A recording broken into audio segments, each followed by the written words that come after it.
We're following a developing story from Capitol Hill. Toyota's top officials began 2 days of grilling in front of Congress today. Lawmakers are looking into the Japanese automaker's gas pedal and acceleration problems. The president of U.S. operation testifies today. The worldwide president tomorrow. Just yesterday, federal prosecutors opened a criminal investigation into the recent rash of recalls. D.C. Congresswoman Eleanor Holmes Norton joins us live this morning from our Fox studios on Capitol Hill with the latest on Toyota's troubles and several other topics, too. Good morning, Congresswoman. Good morning.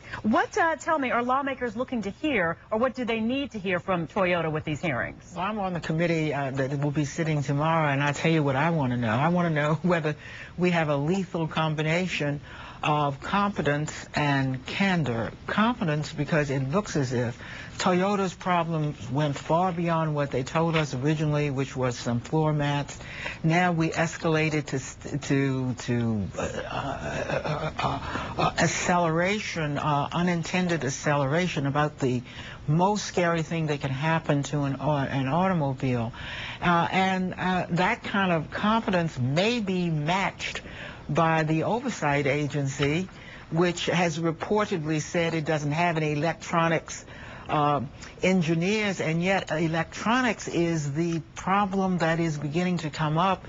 Apparently, as 70% of reported reports implicating 70% of Toyota's cars have not been recalled. So I think we have a very deep problem here, and we got to get to the bottom of it. I drive a Camry hybrid myself. Now, the Camry hybrid has not been recalled, but you can imagine that anybody driving a Toyota now has doubts. Right, as a lot of us do. Let's talk about Metro, another troubled agency, and you've called for a two-point approach right now to sort of tackle what's going on with Metro. The first is you want hearings on the maintenance backlog as a possible reason why the multiple problems might have been seen on Metro. And also, something very interesting as well, FEMA disaster help after these big snowstorms for the agency. Tell us about your thoughts on Metro.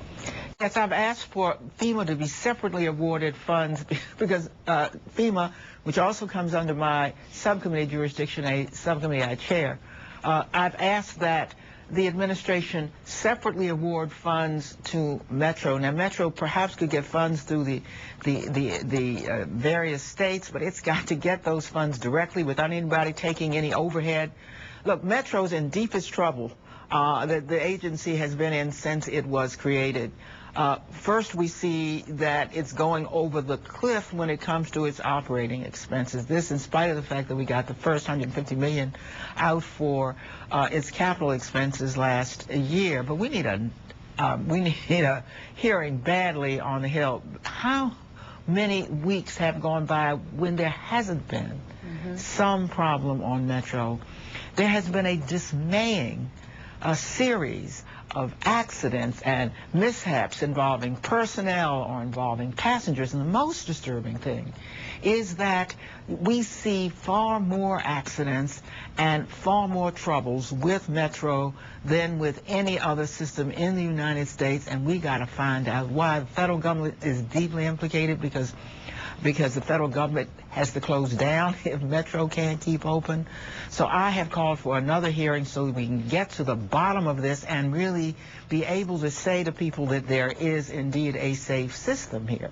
Some are even calling for a possible federal takeover of Metro. Some of your colleagues there on the Hill. Should it go that far, would you think, Congresswoman? Well, I can understand why they've been driven to this, but that would be almost impossible. These are actually state-funded agencies, the district and parts of Maryland and Virginia. They've called in an expert, David Gunn, who ran the system in the 1990s. I think this calls for more oversight. And I don't know what the government would do with a takeover of it. We've got to have somebody take over from Mr. Cato, who is leaving in April, who knows how to get this system going again and get it to be the first-class system it was. Let's talk about your annual tax fair. It's coming up Saturday at the Convention Center. And your viewers would punish you as well as me if they didn't know about this, because this allows people who live in the district who pay taxes without representation to get their taxes filled out. They're prepared. Free